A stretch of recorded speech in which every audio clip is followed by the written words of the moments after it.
En su Biblia en Hechos, ¿verdad? Capítulo 7. Vamos a continuar con nuestro estudio que iniciamos la semana pasada en el capítulo 7. La semana pasada revisamos la primera parte de este capítulo 7, donde Esteban frente al concilio, ¿lo recuerdan? Nunca debemos olvidar esto, que Esteban está frente al concilio, ¿no es cierto? Y comienza su discurso frente a falsas acusaciones y frente a falsos testigos que habían puesto en contra de Esteban. ¿Lo recuerdan? Ahora, ¿recuerdan cómo respondió Esteban frente a estas falsas acusaciones que habían en su contra? Él no se defendió a sí mismo, ¿verdad? Él no empezó a buscar argumentos para decir yo no soy culpable. O no empezó a negar las calumnias infundadas que habían hacia él, sino que simplemente se levantó y declaró la verdad. ¿Recuerdan? Él simplemente se para en ese lugar y empieza a declarar la verdad. Él en ningún momento cayó en la tentación de justificarse a sí mismo y de rechazar esas falsas historias que habían en contra de él. Él simplemente se limitó a declarar la verdad bíblica sobre el Mesías y empieza a relatar, ¿no es cierto?, la historia de Israel. En otras palabras, él se puso a un lado con el fin de que todo el foco y toda la atención se concentre en el Mesías, en ese Mesías que se había profetizado desde el Antiguo Testamento, ¿verdad?, a través de muchos profetas. Esa es la actitud que Esteban tiene frente a, al concilio, al Sanedrín. Entonces, en los versículos del 1 al 14, vimos cómo Esteban recorre la historia de Israel a través de Abraham hasta llegar a la llegada de José a Egipto, ¿verdad? Donde comenzamos a ver que el pueblo de Dios había tenido un patrón, y empezamos a ver la semana pasada, donde empieza a ver un patrón de resistencia y rechazo a los hombres que habían sido enviados por Dios o que habían sido levantados por él. Eso es lo que empezamos a ver la semana pasada. Lo vimos primero en José, ¿verdad?, el cual fue escogido por Dios para salvar a su familia. Sin embargo, fue rechazado por sus propios hermanos. ¿Ven? Ya el relato de Esteban empieza a mostrar este patrón de rechazo y de resistencia constantemente frente a esos hombres que Dios había levantado. Pero finalmente José, ¿no es cierto?, fue exaltado en Egipto para cumplir el propósito de Dios. En resumen, Esteban está usando la historia de Israel para mostrar al concilio, al Sanedrín, que a lo largo de su historia Israel ha tenido serias dificultades para reconocer y aceptar a los siervos de Dios que él había enviado. Eso es lo que está introduciendo, y hoy día veremos que esa es la línea de pensamiento. Seguimos en esa misma, eso mismo es lo que Esteban va a querer reafirmar cada vez que sigue avanzando en este discurso. Hoy veremos, ¿no es cierto?, del versículo 15 al 37, no sé si vamos a alcanzar a verlos todos. En estos pasajes Esteban continúa ese recorrido histórico, moviéndose desde la persona de José y pasando ahora a la historia de Moisés. Hoy día vamos a ver la historia de Moisés. Vimos la de Abraham, ¿no es cierto? Se habló de Jacob, de Isaac, de Jacob, de José, y ahora se va a introducir la historia de Moisés. Primero nos recordará cómo Israel creció y fue oprimido en Egipto, desde el versículo 15 al 19. Luego veremos cómo Dios levanta a Moisés como gobernante y libertador, y eso está entre el versículo 20 y 29, para finalmente mostrar cómo Moisés fue rechazado en un primer momento, en una primera instancia, por su propio pueblo, y eso lo veremos desde el versículo 30 al 37, ¿ok? Son muchos versículos. Esto refuerza el argumento central de Esteban, que yo les venía anunciando hace un rato, que el pueblo de Israel a lo largo de su historia ha rechazado a los enviados de Dios antes de reconocerlos.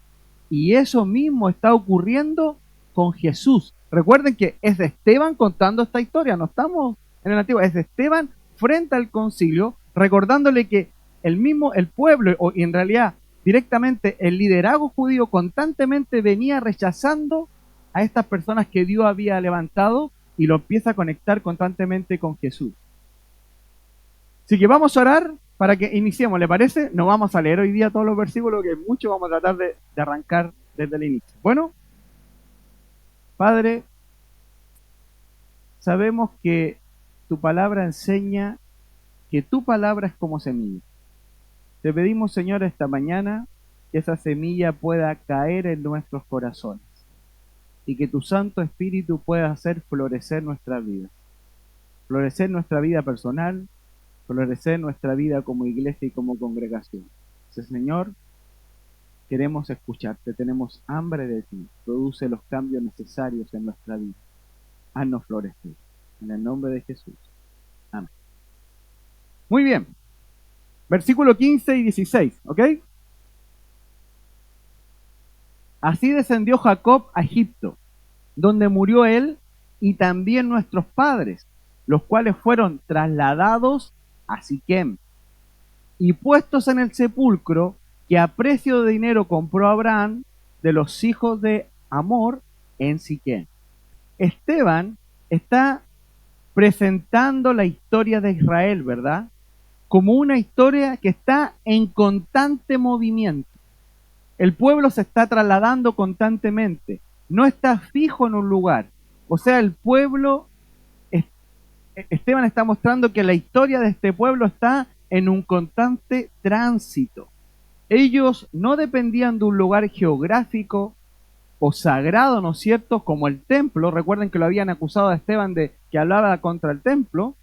Esteban les está recordando que en el lugar donde estén no es lo importante. El texto dice que llegó Jacob a Egipto y de Egipto fue llevado al sepulcro en Siquem, ¿no es cierto? Constantemente vemos la historia en movimiento y Esteban le está recordando que que el lugar, ¿no es cierto?, donde ellos estén, donde el pueblo esté, no es lo más importante, sino quién está en ese lugar o a quién deben buscar en ese lugar. En estos versículos se hace referencia, hermanos, a la historia de Jacob, ¿verdad? Jacob o Israel, quien descendió a Egipto junto a su familia. ¿Cuánto eran? ¿Lo recuerdan? ¿Cuánto eran? 75 personas. Pero Egipto no sería el lugar definitivo, sino que sería un lugar temporal para Israel. Entonces lo que está mostrando aquí Esteban es que Israel está constantemente transicionando, constantemente se está moviendo geográficamente. Entonces tanto Jacob como los patriarcas, ¿no es cierto?, mueren fuera de la tierra prometida. Y esto nos recuerda que la promesa de Dios, como lo decíamos la semana pasada, trasciende al lugar físico. La promesa de Dios está apuntando hacia el reino de Dios.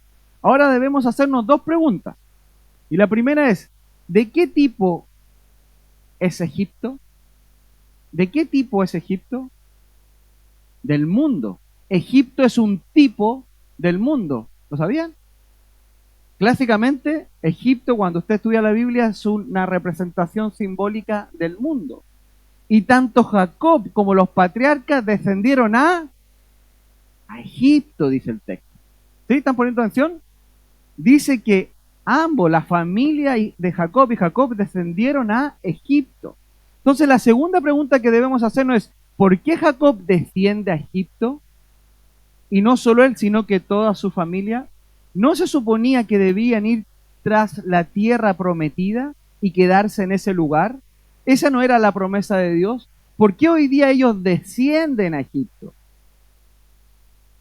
Ellos no se dirigen a la tierra prometida, ellos descienden a Egipto.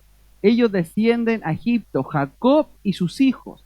Ahora la frase, hermano, descendieron a Egipto, ¿qué simboliza? Simbólicamente representa alejarse de Dios o descender al mundo. ¿Están conmigo? Esa frase, descender a Egipto, simbólicamente significa alejarse de Dios o descender al mundo. Ahora, ¿cuál sería el contraste de esta frase de descender a Egipto? El contraste. ¿Cuál sería? ¿Cuál sería la frase bíblica de contraste? La frase bíblica de contraste sería, y subieron a Jerusalén, o subieron al templo. ¿Lo recuerdan? Hechos capítulo 3. Pedro y Juan subían juntos al templo. ¿Ven? ¿Qué simboliza esta frase? Buscar la presencia de Dios, buscar la adoración de Dios, buscar la santidad, o sea, alejarse del mundo. Pero esto no fue lo que pasó con el pueblo, ¿verdad? Ya que ellos descendieron a Egipto. Ahora, ¿por qué ellos descendieron a Egipto? Es la pregunta.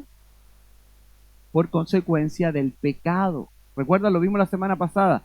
El pueblo es condicionado y ahora tienen que ir a Egipto por consecuencia del pecado. Recordemos que fueron los hijos de Jacob, los hermanos de José, los que pecaron en contra de él. Ellos vendieron como esclavo a José. ¿Lo recuerdan? Lo vendieron como esclavo. Y esto que ellos hicieron en contra de José se volvió en contra de ellos, ya que al pasar el tiempo todos cayeron en esclavitud. ¿Ven? Lo que ellos desearon para José fue exactamente lo que le ocurrió a todo el pueblo, como veremos en el relato de hoy. Todo el pueblo cayó en esclavitud. ¿Por qué? Porque descendieron a Egipto. ¿Ven la conexión? ¿Ven lo que quiero decir? Entonces, Jacob y los patriarcas estaban descendiendo a Egipto a causa o por consecuencia del pecado. Ahora, el mensaje para nosotros es el siguiente, hermano. Cuando peco, me alejo de donde debo estar, del lugar correcto, del lugar apropiado, del lugar donde Dios quiere tenerme, de donde yo puedo servir a Dios. Ese es el mensaje. El pecado siempre me moviliza a un lugar inadecuado para servir a Dios. Me mueve al lugar incorrecto. Y eso debemos entenderlo. Y fue a causa o a consecuencia del pecado que hoy día el pueblo está sufriendo las consecuencias. Entonces ellos van simbólicamente a un lugar que representa el mundo, Egipto. Y en ese lugar solo encontrarán opresión, aflicción, esclavitud. Y pronto veremos que esto es lo que pasará con el pueblo. Ellos caerán en esclavitud. ¿Por qué? Porque el pecado produce esclavitud, hermano. Eso es lo que hace el pecado. Muerte, esclavitud. Pero la buena noticia, hermanos, y también para nosotros, la buena noticia es que esto no ha terminado acá. La historia no termina acá, ya que esto tendrá un propósito y este será un propósito de redentor para Israel, como igual es para la iglesia. El mundo pecó y la historia no terminó ahí. Eso produjo un propósito redentor. ¿Gracias a quién? A nuestro Señor Jesucristo, ¿ven? Entonces, Moisés es un tipo de Cristo también. Igual como le era José. Entonces, pregunta que debemos hacernos. ¿En qué área de mi vida estoy descendiendo espiritualmente? ¿En qué área de mi vida estoy descendiendo a Egipto? ¿Qué decisiones me están alejando de la obediencia a mi Señor? ¿Qué decisiones estoy tomando que me es cada vez más difícil obedecerle? ¿Estoy dispuesto a dejar que Dios use incluso mis desvíos, mis faltas, para atraerme de vuelta a Él? Porque cuando uno peca, hermano, no termina ahí la historia. El punto es dejar que Dios utilice ese fracaso para atraerme de vuelta a Él. Siempre Dios es un Dios de redención. Cristo quiere redimir nuestra vida. Esa es la obra del Evangelio, ¿verdad? Versículo 17-18. Pero cuando se acercaba el tiempo de la promesa que Dios había jurado a Abraham, el pueblo creció y se multiplicó en Egipto. Subraya eso, hermano, en su Biblia. Creció y se multiplicó en Egipto, hasta que se levantó en Egipto otro rey que no conocía a José. ¿Ven? Ahora cambió la historia. Cuando se acercaba el tiempo de la promesa de Dios, el pueblo seguía creciendo y multiplicándose en Egipto, lo cual mostraba, hermano, la fidelidad y la bendición de Dios con su pueblo. Mira, hermano, aunque nosotros seamos infieles, Dios sigue siendo fiel.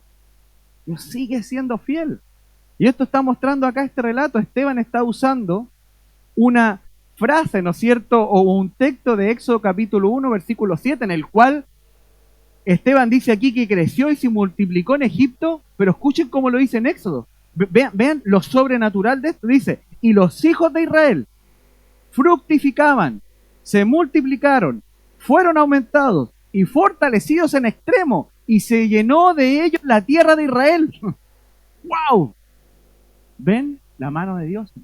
La mano de Dios con el pueblo. ¿Por qué? Porque el pueblo tenía una relación de pacto con él y Dios cumple. ¿Saben qué, hermano? Dios es fiel. Dios es confiable.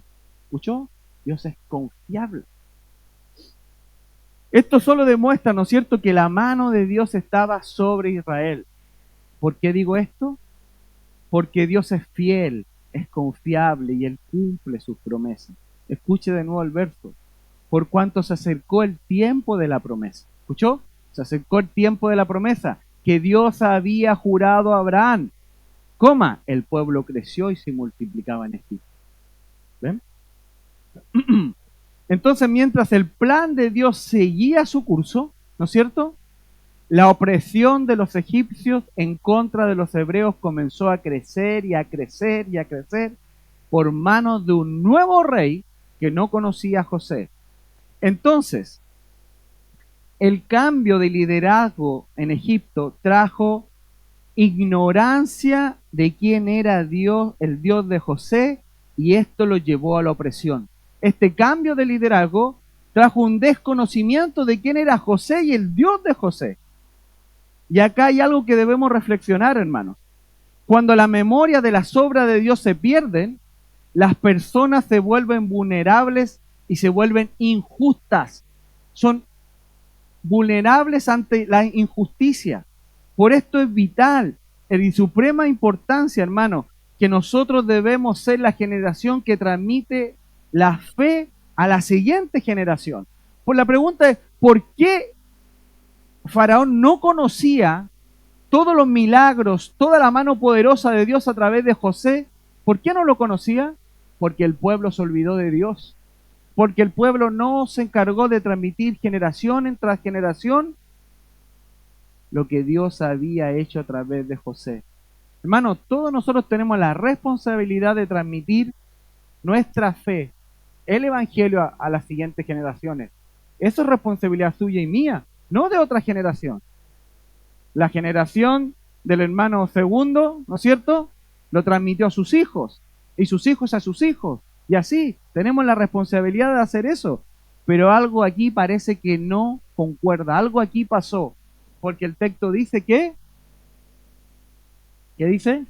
Un rey que no conocía a José, en otras palabras, no conocía al Dios de José. Versículo 19. Este rey, usando de astucia con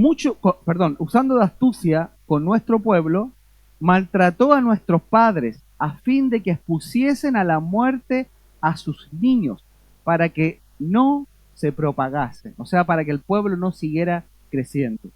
Esta palabra, hermano, astucia, tiene una connotación de sabiduría en ella, pero también tiene un sentido de subyugar algo, ¿ok? Es una mezcla.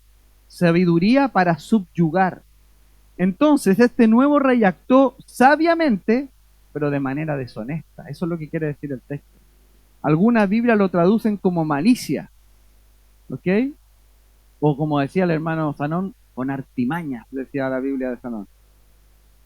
Él lo actuó con mucha inteligencia, pero de forma muy malvada y deshonesta en contra del pueblo de Israel. Y les voy a dar un ejemplo. Imaginen a un hombre que está en la cárcel, ¿no es cierto?, acusado de estafa. ¿Ven? Este hombre puede ser muy inteligente, muy sabio, para engañar y defraudar a otros. ¿Ven? La inteligencia, la sabiduría que Dios te puede dar, tú la puedes utilizar para buenos propósitos o para malos propósitos.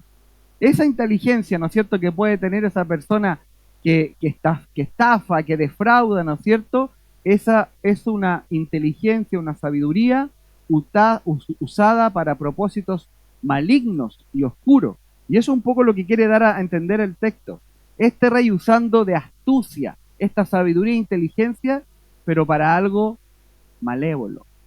Entonces el verso 19 dice que este rey actuó de manera sabia, pero deshonestamente con los hebreos. Y Esteban dice, este rey, usando de astucia, con nuestro pueblo maltrató a nuestros padres a fin de que expusiesen a la muerte a sus niños. Este era el propósito, para que no se propagase. Entonces este faraón malvado quería destruir, hermanos, la descendencia de los hebreos. En otras palabras, él quería descender o él quería, ¿no es cierto?, deshacer la descendencia de Abraham. Él quería poner en peligro la descendencia de Abraham. Y por consecuencia, ¿qué descendencia estaba puesta en riesgo? La del Mesías. Recuerden que esto tiene un ámbito espiritual. Era el enemigo detrás de esto, de siempre ha querido destruir al pueblo de Israel. La pregunta es, ¿por qué él quería destruir a los hebreos? La respuesta es obvia, porque él vio la mano de Dios sobre este pueblo. La unción de Dios estaba sobre los hebreos y él lo podía ver. Y la escritura dice que el pueblo crecía y se multiplicaba en Egipto. Y la implicancia aquí es que esto lo hacían de manera sobrenatural, hermano. Había algo sobrenatural en el pueblo en el cual ellos se multiplicaban y se multiplicaban y se multiplicaban. Por esto Faraón quiso destruirlo. Recordemos lo que decía en Éxodo, ¿no es cierto? Versículo 7, capítulo 1. Y los hijos de Israel fructificaron y se multiplicaron y fueron aumentados y fortalecidos en extremo y se llenó la tierra de ellos. Verso 20. En aquel mismo tiempo nació Moisés. Aquí se introduce a Moisés. Y fue agradable a Dios y creció y fue criado 3 meses en casa de su padre. Esta frase, agradable a Dios, tiene el sentido de algo justo, algo apropiado o algo adecuado. Es algo que cumple las expectativas de Dios. Esta expresión literalmente significa hermoso para Dios. Eso es lo que quiere decir agradable para Dios. Y no se refiere solamente a una belleza física, ¿verdad? Sino a algo bien formado, algo noble, algo valioso para Dios. Y eso fue lo que Dios vio en Moisés. Moisés fue preservado porque su vida tenía un propósito redentor, un propósito de liberación hacia el pueblo, ya que a través de Moisés Dios liberaría a su pueblo de la esclavitud en Egipto y lo guiaría, ¿no es cierto?, ¿hacia dónde? Hacia la tierra prometida. Versículos 21 y 22. Y recuerden que todo lo que estamos viendo aquí es el relato de Esteban frente al concilio, no lo olviden. Es él, ¿no es cierto?, acusado, ¿no es cierto?, frente a estas herejías y estas blasfemias, ¿no es cierto?, en contra de él. Él va a conectar esas acusaciones con la historia de Israel, ¿no es cierto?, y ahora la va a conectar con Moisés. Esteban quiere que ellos escuchen que él, Esteban, conocía la ley de Moisés muy bien, pero esto, por eso, ¿no es cierto?, está introduciendo ahora la vida de Moisés. Recuerda que a él también lo acusaron, ¿no es cierto?, de hablar en contra de Moisés. Versículo 1 y 22. Pero siendo expuesto a la muerte, la hija de Faraón le recogió y le crió como a hijo suyo. Y fue enseñado a Moisés en toda la sabiduría de los egipcios, y era poderoso en sus palabras y obras. Las palabras clave, hermano, en estos versículos son crió y fue enseñado o instruido. Entonces Moisés recibe formación de los egipcios. Y debemos recordar, hermanos, que Egipto era una cultura o una de las culturas más avanzadas en ese lugar en ese entonces. En cuanto a lo académico, en cuanto a las ciencias, en cuanto a la matemática, en cuanto a la construcción, Egipto era una potencia mundial en ese tiempo. El aprendizaje en ese lugar era de suprema importancia y de alto valor aprender en Egipto. De hecho, solo basta ver las construcciones hoy día que vemos de Egipto y la arqueología y las cosas que se encuentran de Egipto para darnos cuenta que esa era una cultura muy, muy avanzada en ese tiempo. Pero lo que debemos ver acá es que Moisés dominaba toda esa sabiduría muy bien. Eso es lo que está diciendo el texto. Que Moisés fue enseñado, ¿no es cierto?, por los egipcios. ¿Cómo dice el texto? Y fue enseñado Moisés en toda sabiduría de los egipcios. y era poderoso en sus palabras y obras. O sea, la unción de Dios estaba sobre Moisés. Moisés era un hombre elocuente, capaz, poderoso, en obra y en palabra. Había sido tal vez expuesto a la mejor universidad del mundo en ese momento, en esa cultura. Ese era Moisés. Versículo 23. Cuando hubo cumplido la edad de 40 años, le vino al corazón el visitar a sus hermanos, los hijos de Israel. El texto dice que Moisés cumplió 40 años.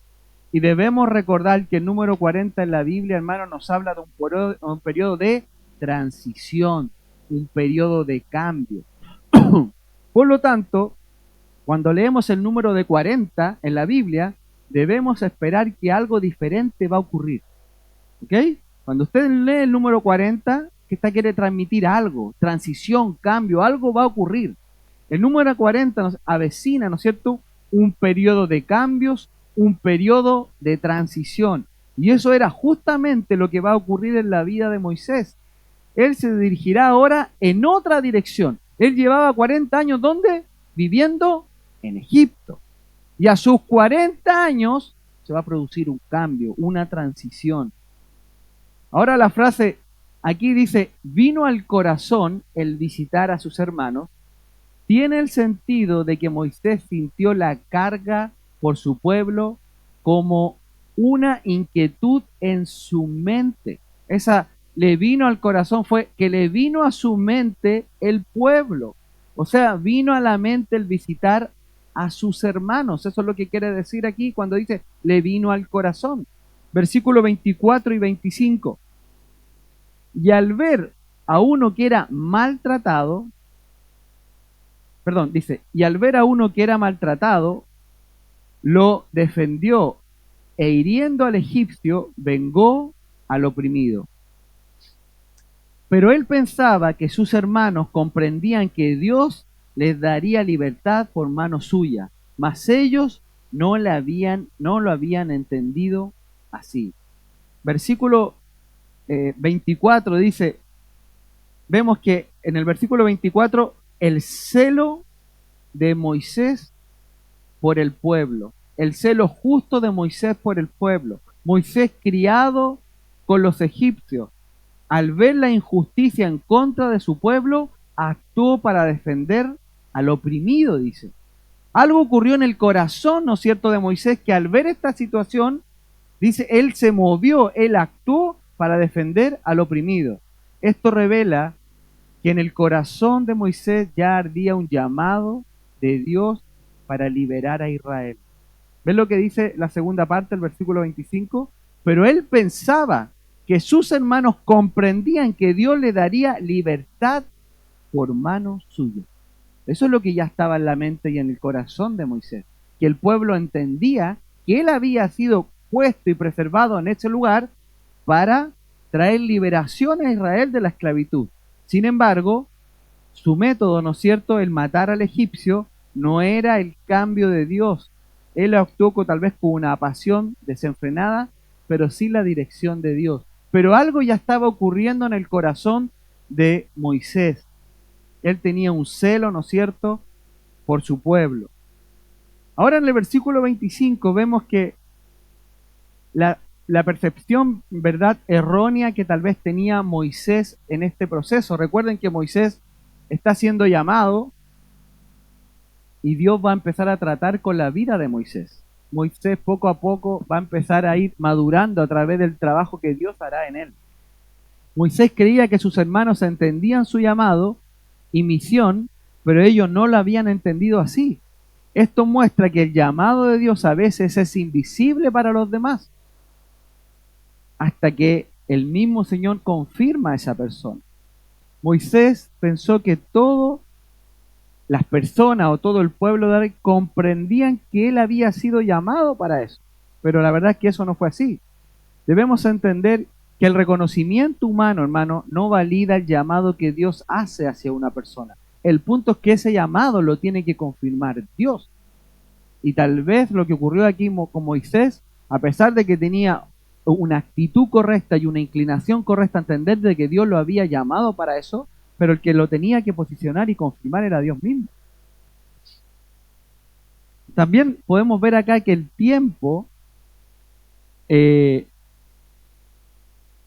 muchas veces para llamados es el tiempo de Dios para nuestro llamado y no el tiempo que nosotros queremos propiciar muchas veces. El tiempo de Dios es tan importante, hermanos, como el propósito de Dios. No solo el propósito, no saber esperar a los tiempos de Dios.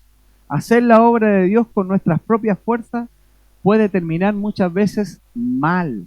Necesitamos actuar en el tiempo y en la forma de Dios. Versículo 26 y 27. Y al día siguiente se presentó a uno de ellos que reñían y los ponía en paz, diciendo: varones, hermanos sois, ¿por qué os maltratáis el uno al otro? Entonces el que maltrataba a su prójimo le rechazó, diciendo: ¿quién te ha puesto por gobernante y juez sobre Israel? ¿Quién te puso a ti por gobernante y juez de Israel? Está diciendo. O sea, lo está encarando. Y en el versículo 26 vemos a Moisés como un pacificador. ¿Qué es lo que quiere hacer Moisés? Ponerlos en paz. Está viendo que los hermanos se están atacando entre ellos, su raza, su linaje, y él, ¿qué quiere hacer? Actuar como un pacificador. El día después, ¿no es cierto?, de haber defendido al israelita, ¿no es cierto?, y haber dado muerte al egipcio, Moisés intenta ahora resolver un conflicto interno entre dos hebreos, entre dos israelitas. Aquí Moisés no usa la violencia como fue el día anterior, sino que apela a la identidad o a la hermandad entre el pueblo. Dice: ¿por qué pelean ustedes si son hermanos? Está apelando a eso. No se ataquen entre ustedes. Y esto refleja, ¿no es cierto?, el corazón de un líder que busca reconciliación. Él no quiere que el pueblo de Dios se pelee el uno al otro. Y eso es lo que en este momento Moisés está queriendo hacer. Él está queriendo actuar como alguien pacificador, como alguien que trae reconciliación en el pueblo. Ahora debemos entender que no siempre, hermano, el que busca la paz será bien recibido o será de agrado para los demás. Moisés intentó mediar, pero fue rechazado. A veces el ministerio de la reconciliación, hermanos, es mal interpretado y muchas veces resistido. Ahora, ¿cuál fue la respuesta que recibió Moisés frente a esta actitud de pacificador, a esta actitud de interceder en este conflicto entre dos hebreos? ¿Cuál fue la respuesta que recibió Moisés? Entonces, el que maltrataba a su prójimo, el que le maltrataba a su prójimo, dice, le rechazó. Y aquí, hermanos, literalmente significa que empujó a Moisés. Si usted va al original, lo que esta persona hizo fue rechazarlo, pero además de una manera física. Él rechazó a Moisés. No solo que lo rechaza verbalmente, sino que él reempuja a Moisés, empuja a Moisés, diciendo: ¿quién te ha puesto por gobernante y juez sobre nosotros? Esto es un claro rechazo de la autoridad enviada por Dios. ¿Recuerda lo que ocurrió con José? Ahora está ocurriendo con Moisés. ¿Moisés tenía el llamado? Claro que sí. ¿Qué es lo que hace el pueblo? ¿Qué es lo que le está recordando Esteban al concilio? Que Moisés, ese Moisés que era reconocido por ellos mismos lo habían rechazado, lo habían empujado, habían actuado con agresión frente a Moisés. Él fue rechazado. Y Esteban les está recordando al concilio que el mismo Moisés fue rechazado por Israel. Este rechazo anticipa cómo Israel también rechazaría a Jesús, el libertador enviado por Dios. Esteban está reconstruyendo esa línea de pensamiento. Como lo hicieron con José, lo hicieron con Moisés y lo están haciendo ahora con el Mesías. Eso es lo que quiere decir Moisés. Entonces, esta persona empujó o rechazó a Moisés. Y noten lo que dice. Versículo 27. ¿Quién te ha puesto por gobernante y juez sobre nosotros? Versículo 28. ¿Quieres tú matarme como mataste ayer al egipcio? ¡Wow! Esa situación que Moisés había hecho el día anterior su propio hermano lo estaba sacando a la luz, lo estaba exponiendo. Vemos acá en el versículo 28 que el rechazo se convierte en una amenaza en contra de Moisés. Lo que el día anterior fue una acción de justicia, ¿no es cierto? Tal vez mal ejecutada de Moisés, ahora se vuelve en un motivo de acusación en contra de Moisés. Y eso lo está diciendo Esteban al concilio. El israelita no solo rechaza a Moisés, sino que se revela, ¿no es cierto? Y hace una acción pública en contra de José, y con esto pone en riesgo la vida de Moisés. Ahora, debemos ver que el secreto de Moisés del día anterior ahora había sido expuesto y revelado. Recuerden que en Éxodo, cuando se relata esta historia, dicen que Moisés miró hacia un lado, miró hacia el otro, y cuando vio que nadie lo viera, sepultó al Egipto. Pero alguien estaba mirando, y esa situación salió a la luz. Alguien de su misma raza, un compañero hebreo, está enojado con Moisés y lo expone públicamente y le enrostra esa situación tal vez inadecuada que Moisés había hecho, exponiéndolo. Y al hacer eso, expone la vida de Moisés. Al oír estas palabras, versículo 29, Moisés huyó y vivió como extranjero en tierra de Madián, donde engendró 2 hijos, dice. Y vemos en el versículo 29 que el llamado de Dios entra en un periodo de transición. Transición, ¿por qué? Porque va a estar ahora 40 años fuera de Egipto. ¿Dónde? En Madián. Moisés huye y se convierte en un extranjero. Esto no es aún, ¿no es cierto?, la misión de libertad, esta no es todavía la misión de libertar al pueblo de Israel, sino es un tiempo de transición, es un tiempo de cambio, es un tiempo donde Dios va a formar a Moisés, un tiempo de formación. Dios todavía tiene que masajear a Moisés y lo va a hacer durante 40 años. Dios usa el aislamiento y esta aparente pausa, ¿no es cierto?, para preparar a un siervo como Moisés para lo que se vendría por delante. Y el paralelo que vemos aquí es Cristo, ¿verdad?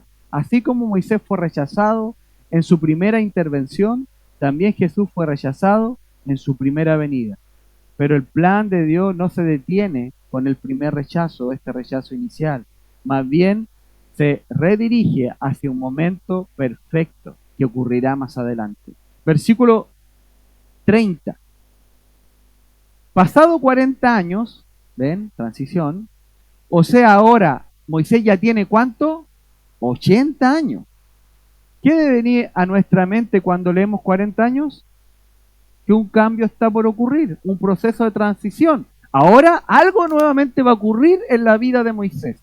Algo va a ocurrir, pasaron 40 años más.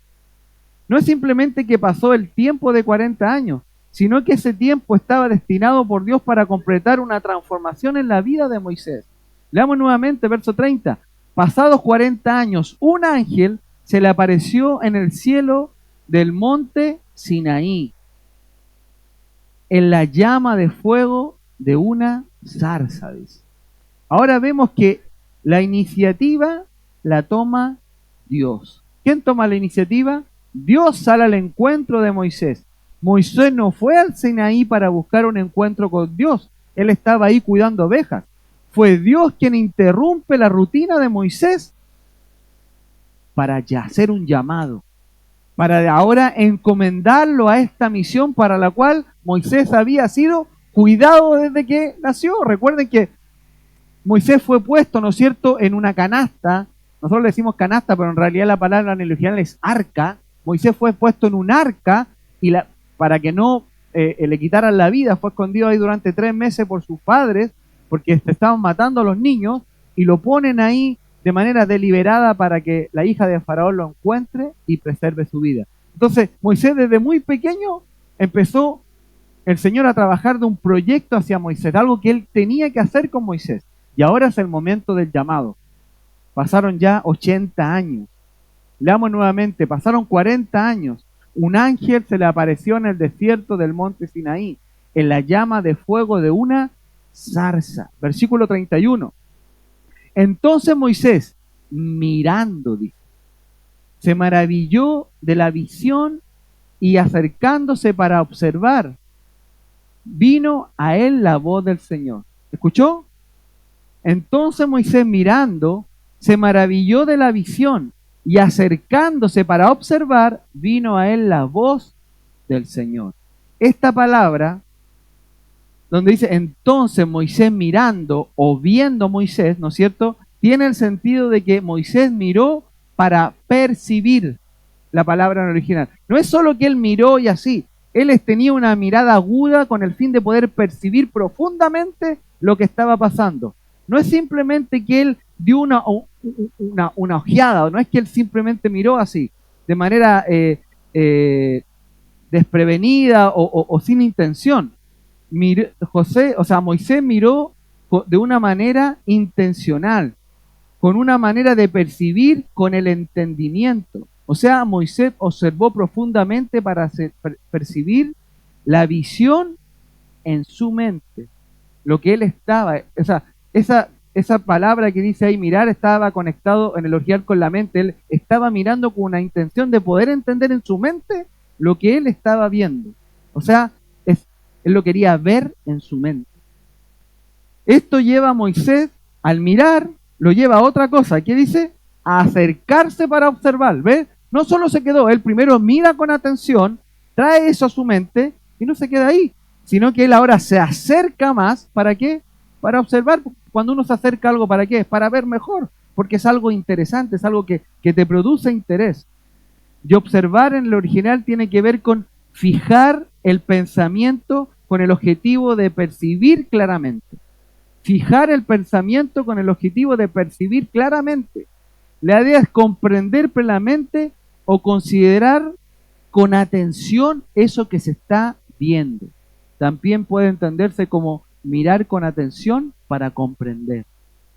El sentido más literal de esa frase observó, ¿no es cierto?, es pensar desde arriba hasta abajo para llegar a una conclusión. Es como cuando uno echa una mirada de arriba abajo, pero aquí tiene el sentido de pensar de arriba abajo, es como hacer un checklist. O sea, lo que estaba ocurriendo en la mente de Moisés no era que él simplemente estaba mirando. Él quería comprender exactamente lo que estaba ocurriendo en ese lugar. Y eso lo llevó no solo a ver, sino a observar y a acercarse a lo que estaba viendo en ese momento. Ahora, ¿qué ocurrió cuando Moisés se acerca a observar? Primero miró, luego se acercó para observar. ¿Y qué ocurre cuando él se acerca para observar? Se produjo la voz del Señor. Versículo 31. Acercándose para observar, vino a él la voz del Señor. No fue una idea en la mente de Moisés, sino fue una manifestación real de la voz de Dios. No es algo que Moisés se imaginó, sino que la voz audible llamó a Moisés. Ahora, ¿ven la progresión que tiene el mensaje? ¿La ven? Moisés miró, luego se acercó para observar y ahora escuchó la voz del Señor. ¿Ven? De nuevo, Moisés miró, luego se acercó para observar y ahora escuchó la voz del Señor. Este es un patrón espiritual, hermano, que se repite constantemente en la Escritura. Percibir, acercarse y recibir, ¿no es cierto?, revelación de nuestro Señor. Este versículo, hermano, nos enseña que Dios muchas veces nos da señales, ¿no es cierto?, que despiertan nuestra atención, pero la revelación más profunda ocurre cuando nos damos un paso hacia Él, cuando damos un paso hacia adelante, cuando buscamos percibirle y mirarle con atención. Moisés no se quedó mirando desde lejos, él decidió acercarse y allí fue donde escuchó la voz de Dios. En otras palabras, él escuchó la palabra de Dios. Entonces debemos preguntarnos, ¿qué cosas Dios está poniendo delante de ti y de mí para que nos acerquemos a Él? ¿Qué señales te está dando Dios para que tú te empieces a acercar a Él? ¿Te has detenido a mirar profundamente su palabra o solo pasas por encima de ella? ¿Te has detenido, te tomas el tiempo para pasar tiempo mirando y observando la palabra de Dios o simplemente le echas una mirada por encima muchas veces a la palabra de Dios? ¿Ves la actitud de Moisés? Él mira, él se acerca, él observa y ¿qué recibió? La palabra de Dios, la voz de Dios. Y aquí hay un mensaje, es una progresión que cada creyente puede tener con Dios. Entonces, cuando Dios está mostrándote muchas veces para que tú te acerques, y la manera de conocer bien a Dios, ¿cómo es? A través de su palabra, a través de la oración, y no simplemente acercarte y mirar por encima, leer rápido un versículo en la mañana, casi como que fuera un amuleto para que te ayude durante el día, o para agarrar el versículo y mandárselo a alguien más, porque pareciera que ese versículo le sirve a todo menos a mí.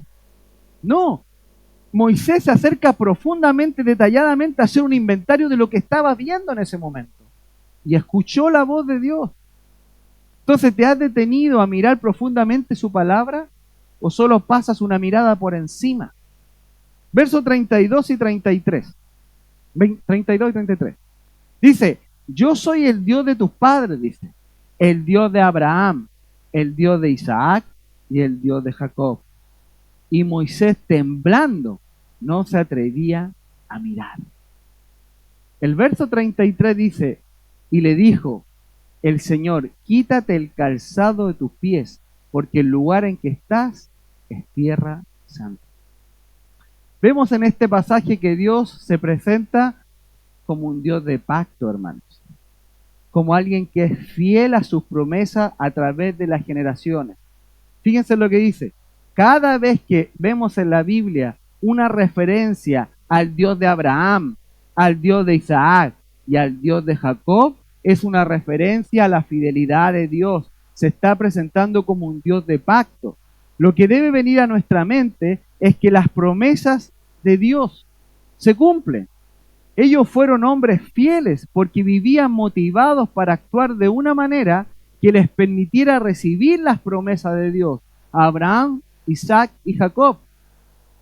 Por eso Dios se está presentando así a Moisés. Le está diciendo, mira, yo cumplo mis promesas y aquí estoy, el Dios de Abraham, el de Isaac y el de Jacob, el Dios de pacto. Y este pasaje, ¿no es cierto? Dios está apareciendo a Moisés con el fin de obrar una vez más en la vida de los hebreos para que ellos puedan recibir las promesas que él le había hecho al pueblo. Es increíble ver que Dios se revela a Moisés identificándose como él mismo, como el Dios que había hecho un pacto con los patriarcas, con Abraham, con Isaac y con Jacob. Y esta declaración de Dios, hermano, no es solo un título, no es solo diciendo yo soy el Dios de Abraham, el Dios de Isaac y el Dios de Jacob, sino más bien es un recordatorio vivo de que Dios es un Dios fiel a sus promesas. Ahora vemos a Moisés temblando, dice el texto. Y no se atreve a mirar porque está frente a un Dios que no solo es un Dios de promesas, es un Dios que las cumple, sino es un Dios que está vivo y es un Dios santo. Ahora vemos, ¿no es cierto?, a Moisés temblando por esta situación. Y vemos que Moisés está temblando ¿por qué razón? Porque lo que está viendo le está produciendo temor. Moisés está temblando por la santidad de Dios. Y esta santidad de Dios le produjo temor a Moisés. Moisés entendió que no estaba ante un fenómeno natural, ¿no es cierto?, sino ante un Dios vivo que le estaba hablando audiblemente. Por esto vemos a Moisés temblando ante este Dios santo. De hecho, Dios mismo lo dice, quita el calzado de tus pies, porque el lugar en que estás es tierra santa. Y vemos que Dios santifica en lugares comunes, o sea, donde Él está, ese lugar se santifica. Entonces, la reflexión acá es, el mismo Dios que fue fiel a Abraham, a Isaac, a Jacob, será fiel, hermano, también contigo y conmigo. Dios se está presentando a Moisés y le está recordando, mira, yo soy un Dios fiel, el Dios de Abraham, Isaac y Jacob, el Dios de pacto. Porque todo creyente también, hermano, en Cristo está en una relación de nuevo pacto con Él. Recuerden las palabras de nuestro Señor. Él dice, esta copa es el nuevo pacto en mi sangre. Cada creyente es parte hoy día de la familia de Dios, es parte del pacto de Dios. Y no importa muchas veces lo que hagamos, Dios sigue siendo siempre fiel. La Biblia nos asegura, hermano, nos garantiza que Dios nunca, nunca cambia. ¿Escuchó? Dios nunca cambia. Él es el mismo ayer, hoy y siempre. En otras palabras, Dios es confiable. Eso es lo que quiere decir, yo soy confiable, Moisés. Y yo no me he olvidado de mi pueblo. Yo hice una promesa con Abraham, la hice con Isaac, la hice con Jacob y hoy día estoy aquí para cumplirla. Y te voy a utilizar a ti. Ese es el llamado también para la iglesia. Nuestro Dios prometió que Él está preparando un lugar y nos dejó a nosotros, nos está encomendando una misión para compartir el Evangelio a las personas. Dios es un Dios confiable. No viva su vida olvidándose de esas promesas y pensando que el Señor nunca va a venir y haciendo todo el aquí y el ahora, porque Dios un día va a mostrar que Él es un Dios confiable y va a mostrar y va a cumplir su promesa tal y exactamente como Él lo dijo. Versículo 33. Ciertamente he visto la aflicción de mi pueblo, dice, que está en Egipto, y he oído su gemido, y he descendido para librarlos. Ahora pues, ven, te enviaré a Egipto. Ahora vean la progresión del texto y cómo Dios se expresa a Moisés. El texto dice que Dios vio, que Dios escuchó y que Dios descendió o actuó. ¿Ven lo que está diciendo? El texto quiere mostrar al lector que Dios es un Dios compasivo, misericordioso, que siempre ve, que siempre oye y que siempre actúa en favor de su pueblo. En otras palabras, la compasión de Dios es activa, es dinámica y siempre Dios toma la iniciativa. Él siempre toma la iniciativa. El texto dice, he visto la aflicción de mi pueblo. Él lo vio. Después, he oído su gemir. He descendido, dice, y he descendido para librarlo. O sea, él actuó, no solo vio y escuchó y se quedó ahí sin hacer nada, como lo hacemos muchas de nosotros. Él, esta situación de ver y oír, lo movió y bajar, ¿no es cierto?, a descender para librar a su pueblo. Él lo dice, para librar a mi pueblo. Eso es lo que el texto está queriendo decir, una progresión de parte de Dios. Y debemos entender aquí que, si bien en el contexto que estamos leyendo, Dios está hablando aquí a su pueblo Israel, ¿verdad? Nosotros, teniendo una relación de nuevo pacto con Dios, también somos su pueblo, su iglesia, somos las ovejas de su prado. Él se refiere a Israel como su pueblo. Bueno, nosotros somos su iglesia, las ovejas de su prado. Y él, eso significa que Él ve nuestras vidas, que Él escucha y que Él se mueve también por nuestra vida. ¿Por qué? Porque Dios siempre es el mismo, Él no cambia. Él es siempre el mismo. Él es un Dios confiable, nunca se sorprende. Mire, si usted se sorprende cómo Dios actúa, es simplemente porque no está conociendo al Dios de la Biblia. Pero si usted conoce al Dios de la Biblia y su conocimiento está fundado en la palabra, usted nunca, nunca, nunca va a sorprenderse como Dios actúa. No, porque Él no es como nosotros, Él es confiable. Él vio, Él escuchó y Él se movió. A favor, dice, de mi pueblo. Qué linda esa expresión. Ustedes son míos, le dice Israel. Y ese es el contexto literal inmediato. Pero si lo extrapolamos a la iglesia es la novia de Cristo, hermanos. Las ovejas de su prado. Él nos ve, nos escucha y se mueve frente a la aflicción, muchas veces al dolor y a las situaciones que pueda estar pasando. Nunca pienses que Él no está escuchando. Él siempre está escuchando. Esto significa que Dios siempre está mirando, oyendo y actuando en favor de su iglesia. ¿Con el fin de qué? De cumplir sus promesas, sus buenas promesas en nosotros.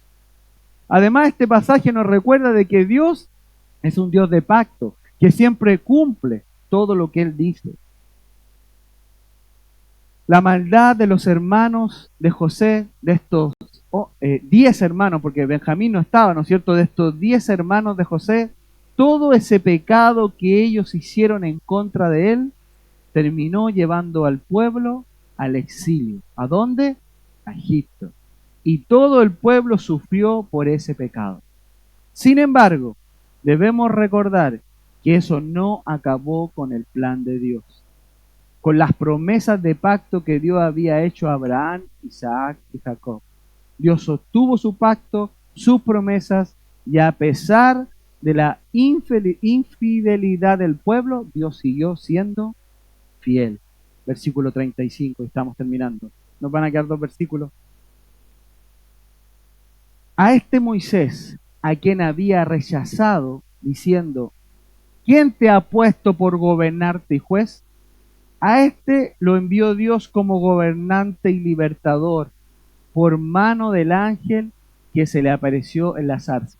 ¿Miren lo que está diciendo Esteban? A este Moisés, el que le estoy relatando, el que ustedes conocen, el que ustedes dicen que yo blasfemo contra él, ese Moisés, a quien habían rechazado, ustedes lo rechazaron diciendo, ¿quién te ha puesto por gobernante y juez? A este lo envió Dios como gobernante y libertador por mano del ángel que se le apareció en la zarza. En este versículo, hermanos, vemos que Esteban les está recordando el rechazo inicial que tuvieron en contra de Moisés, sus propios hermanos hebreos. La frase, ¿quién te ha puesto por gobernante y juez?, es clave porque refleja la resistencia humana de la autoridad establecida por Dios, que era Moisés. Sin embargo, esto es irónico, ya que es el mismo, ¿no es cierto?, Moisés, quien había sido rechazado por ellos y despreciado por ellos. Dios lo eligió y lo envió como un gobernante y libertador, a ese mismo que él habían rechazado. Ahora, ven aquí que Esteban hace un intercambio de palabras. ¿Lo notaron? Escuchen. Primero dice como gobernante y juez. ¿Y después qué dice Esteban? Como gobernante y libertador o como redentor. ¿Por qué hace eso? Esteban hace un cambio de palabras, primero como juez y después lo llama libertador o redentor. Este cambio de palabras en el texto, ¿no es cierto?, es muy importante, hermanos, porque de juez a libertador, la palabra juez trae a la mente ¿qué cosa? Juicio, condenación. Pero la palabra libertador o redentor que trae a nuestra mente es alguien que nos saca justamente de esa condenación. ¿Ven? Hay un cambio. El hebreo le dice, ¿quién te ha puesto por gobernante y juez? Pero Dios ahora no lo envía como juez. Lo envía como gobernante, pero como redentor. Redención es el que te saca de esa consecuencia, con esa condenación. Y por eso Esteban hace este cambio y nos restaura para consolarnos nuevamente y ponernos en el propósito de Dios. Y eso es lo que está haciendo aquí Esteban. Le está diciendo, mira, Moisés viene como un redentor, como un libertador, no como juicio, no viene a condenar, sino viene a hacer exactamente lo contrario. Él viene a sacarnos de la condenación. Eso es lo que está transmitiendo acá Esteban. Este pasaje, Esteban presenta un patrón que atraviesa la historia de Israel. Dios levantó un libertador, pero antes de ser reconocidos estos libertadores, siempre fueron rechazados. Primero José, ahora Moisés, y también lo es nuestro Señor Jesucristo. José, amado por su padre, pero vendido por sus hermanos. Amado por su padre, pero vendido por sus hermanos. Ellos no reconocieron que Dios estaba con él. Sin embargo, su rechazo no impidió que Dios lo llevara a Egipto. ¿Dónde llevó Dios a José? A Egipto. ¿Qué representa Egipto? ¿Dónde estuvo Jesucristo? ¿Dónde tuvo que venir? Al mundo. Y después de eso lo exaltó a José a través de lo que Dios hacía a través de José y preservó la vida de Jacob y de toda la familia. Luego Moisés, criado en Egipto, lleno de celo por el pueblo, pero rechazado con esta frase: ¿quién te ha puesto como gobernante y juez? De hecho, fue empujado. ¿Quién te ha puesto como gobernante y juez?